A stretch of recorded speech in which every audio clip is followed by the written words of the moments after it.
depuis defe naa l'avènement de cette nouvelle génération de dirigeants africains defe naa ñu ngi soog a toog Ousmane Sonko, Bassirou Diomaye Faye, Ibrahim Traoré, Assimi Goïta ñooñee nga xamante ne ñoom ñëpp peut-être ki ci gën a mag ci ñoom ñëpp 50 ans la am cette nouvelle génération yow ban jàngat nga ci am c'est une bonne nouvelle pour l'Afrique wala ban jàngat nga ci am yow.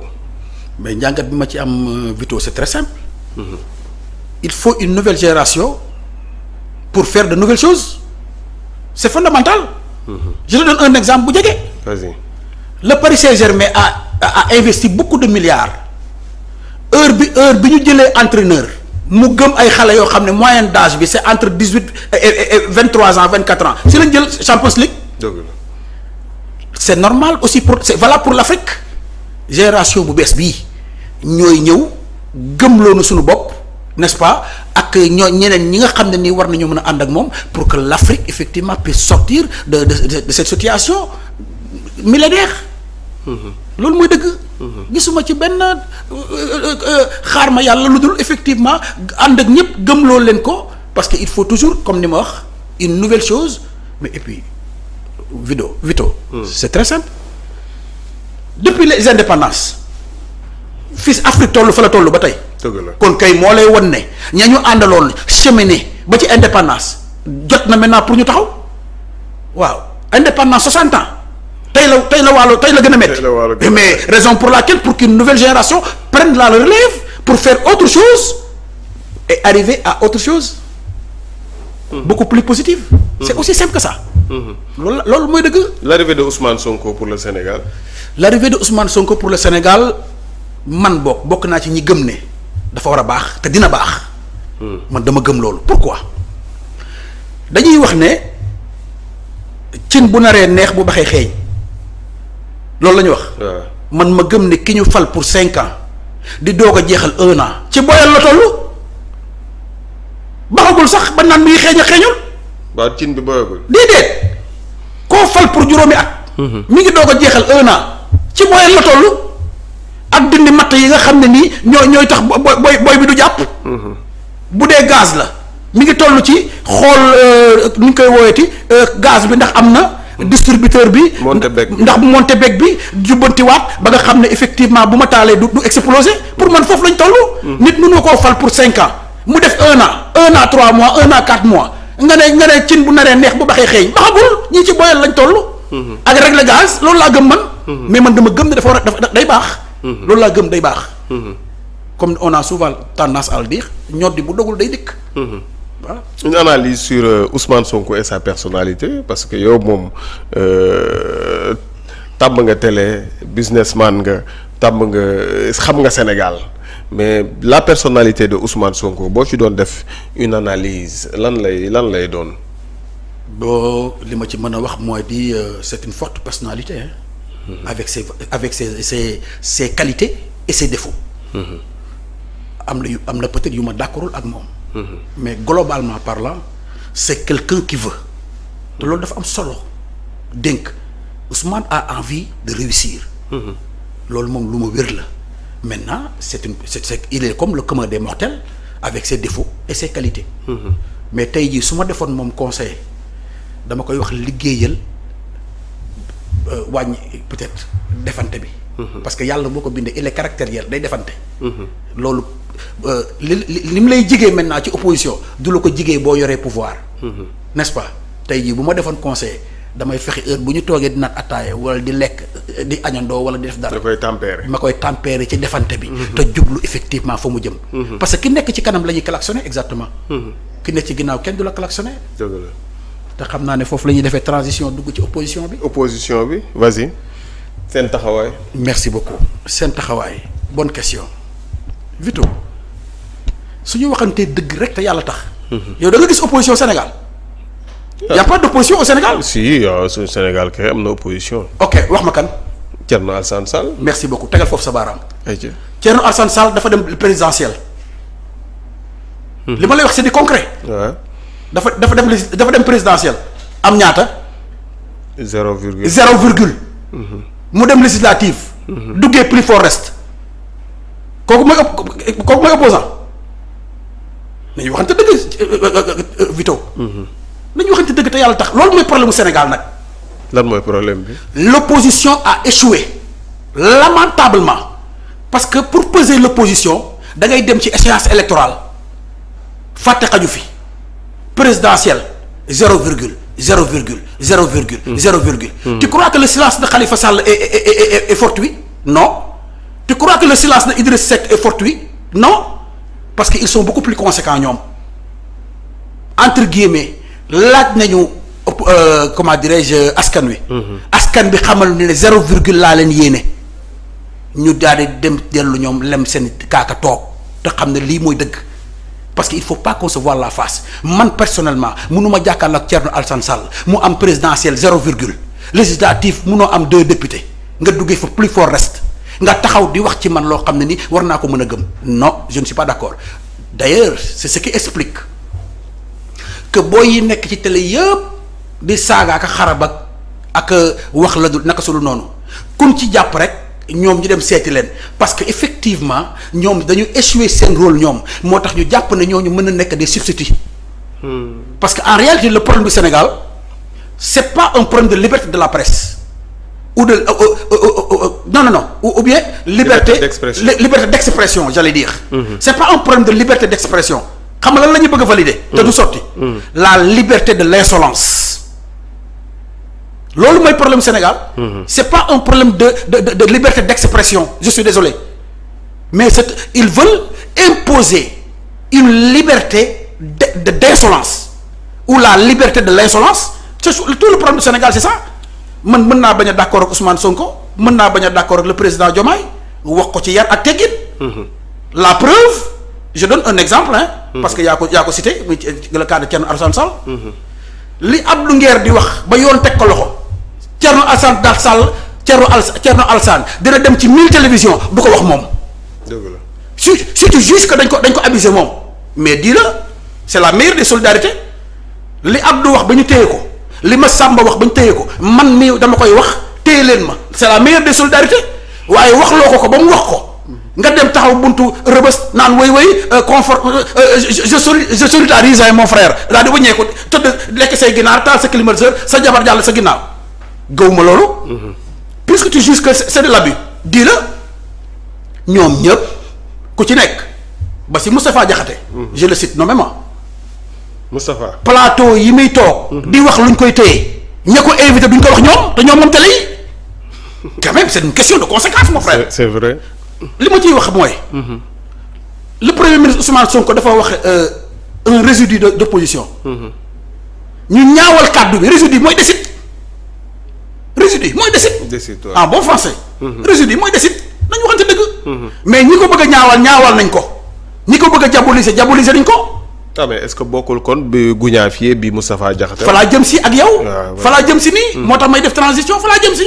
Vito Ousmane daf ne résidu d'opposition yem ko teg ko ci cadre décide.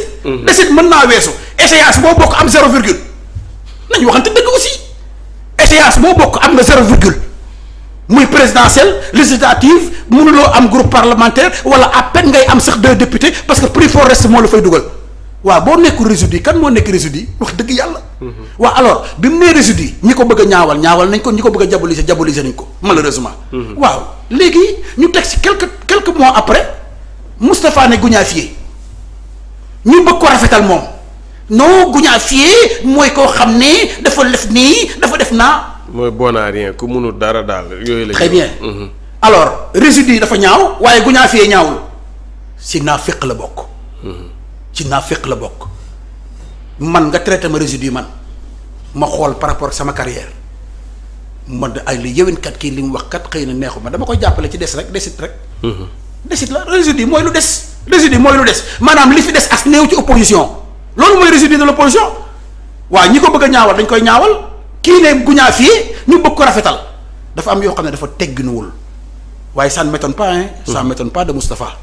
ah bon ah non ku bàyyiwul yonent bi alayhi salaatu wasalaam. sallallahu alayhi wa sallam. souvent même dama koy dégg ci plateau muy def allusion ci yàlla di def allusion ci yonent bi sallallahu alayhi wa sallam voilà parce que bañu démb boo ko nangoo tey say pexe jubul Moustapha boo gëmee ne yonent bi gënul la sallallahu alayhi wa sallam yaayam gënul sa yaay baayam gënul sa baay ba nga toog di ko wax ba il a fallu même yoon teg la loxo mais boo bëggee def allusion ci yàlla bëgg def allusion ci gën gi mi def mais da ngay naxaate. da ngay naxaate à la limite même gëmoo li ngay wax. la preuve da ngay laaj sa papa pourquoi mu bàyyi moom papaam moom tuddee la Moustapha. n'est-ce pas. donc il faut que ñu xoolaat parce que dafa am yoo xam ne comme ni ma lay wax. rafetul nit mën ngaa bañ a ànd ak moom naturellement. mais bañ a ànd ak nit du tax yow nga dugg ci carcan boo xam ne tu veux valider effectivement l'expression la liberté d'insolence parce que tout le problème du Sénégal encore une fois je le répète Vito c'est ça la liberté d'insolence de l'insolence nit ñi bàyyi leen ñuy wax. voilà la liberté de l'insolence. loolu mooy dëgg. c'est pas un problème de liberté d'expression et j'en veux pour preuve. Guy Marius Sagna fait partie de comment dirais-je du pouvoir. ndomba tànk bu mu am tey ñoo ko jox. quand il n'est pas d'accord il dit je ne suis pas d'accord. on va en venir. dans le respect. mais mënuloo toog ci plateau jàpp ne effectivement balaa ñu lay déglu rek sa làmmiñ dafa ñaaw nga dugg ci yaayu jàmbur dugg ci bàpp jàmbur dugg ci frère jàmbur dugg ci vie privée jàmbur donc le culte de l'insolence la ñu bëgg imposer au Sénégal foofu aussi je suis d'accord avec le Premier ministre quand il dit que la récréation est terminée je suis d'accord ak moom. mais yow su ma la déggee tu veux nous dire que ne li gaa ñi di def yëpp opposition bee nekk ci ginnaaw wala. oui wax naa la ko sànq pourtant en d'autres termes. waaw nee naa la c'est une opposition qui a échoué lamentablement et je pèse bien mes mots te loolu li may wax ni échéance électorale yu mujj ñoo koy firndeel je n'invente rien.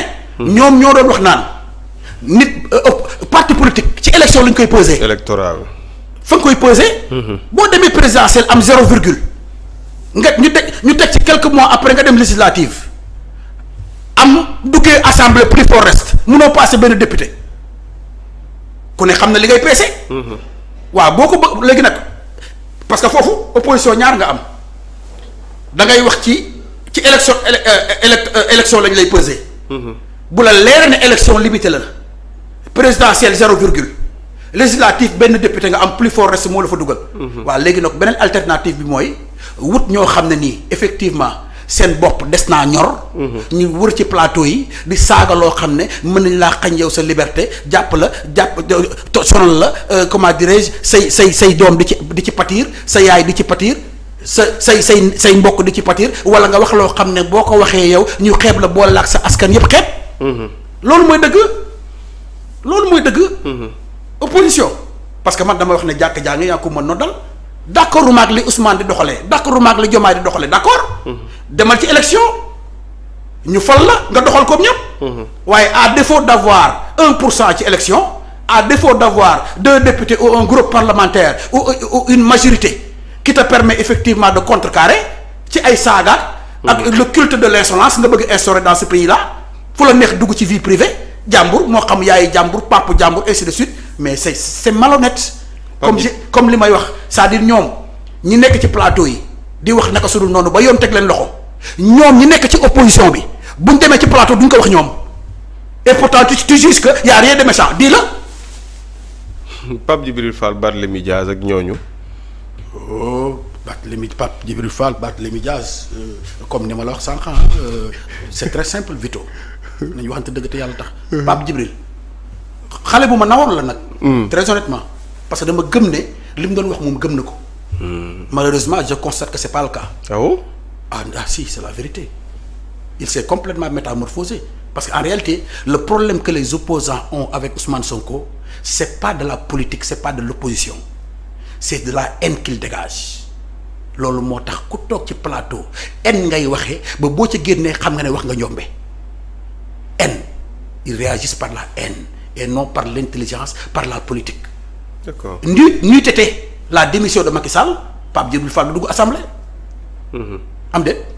waaw kooku qu'est-ce qu'il pèse quel est son poids électoral c'est pas lui qui disait que élection bu ma leeru na dama koy gagner du ma ci bokk c'est pas lui qui le disait. parce que en réalité loolu mooy seen problème ñoom ce que vous reprochez à l'autre yéen ko dàq yéen.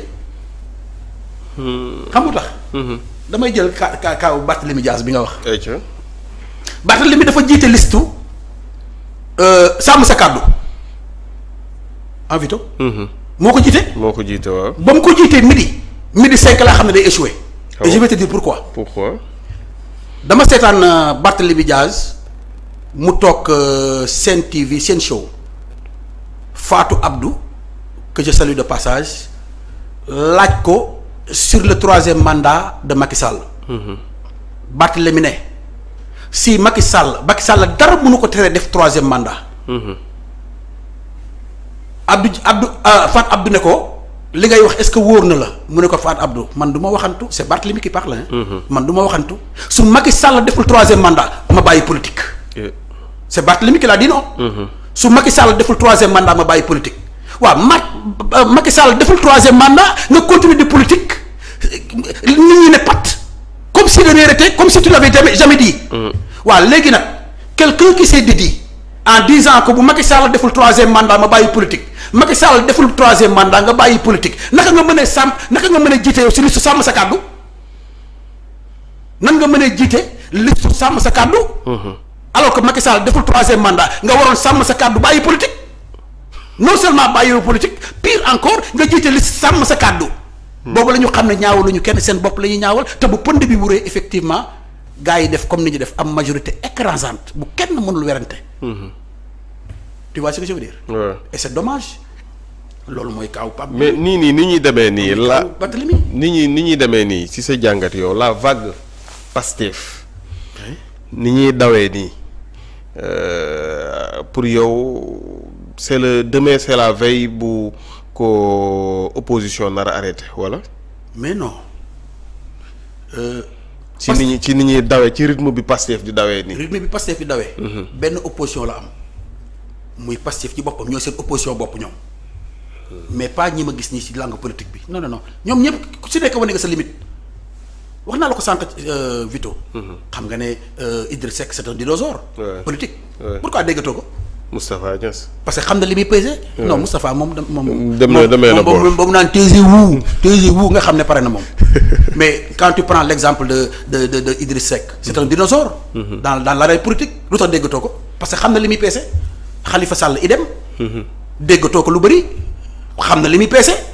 ñeneen noonu élection yi passé dafa leeral mbir mi ku demoon présidentielle 0 nga am ku demoon législative foo plus fort si nga duggee wala passé woo sa 3 députés wala 3.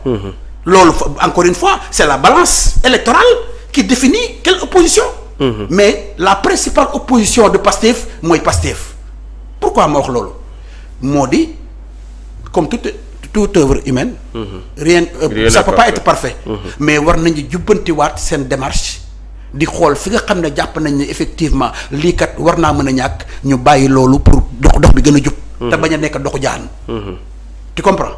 loolu laa d'accord moo tax maanaam pour répondre à ta question opposition Pastef mooy Pastef mais fii ma toog di wax ak yow nii maanaam le vendredi 20 juin à 13h25. gisuma ku yeewoo ci réew mi di def politique bu mën a déranger effectivement la mouvance Pastef gisuma ko d'ailleurs Ousmane l'a très bien compris. moo taxoon mu ne ci législative yi ànduma ak kenn tey jii bu àndoon ak kenn ñu ne non diggante présidentielle ak législative yi weddi woon nañ ko bu nu àndoon ak moom du dekk du am majoritaire. il l'a tellement bien compris. encore une fois que moo tax mu ne ànduma ak kenn. ba mu ñàkkee ànd ak kenn ku nekk xam nga li ngay peser. sur toute la ligne nag lii mooy dëgg. L'opposition de Pastef doit être Pastef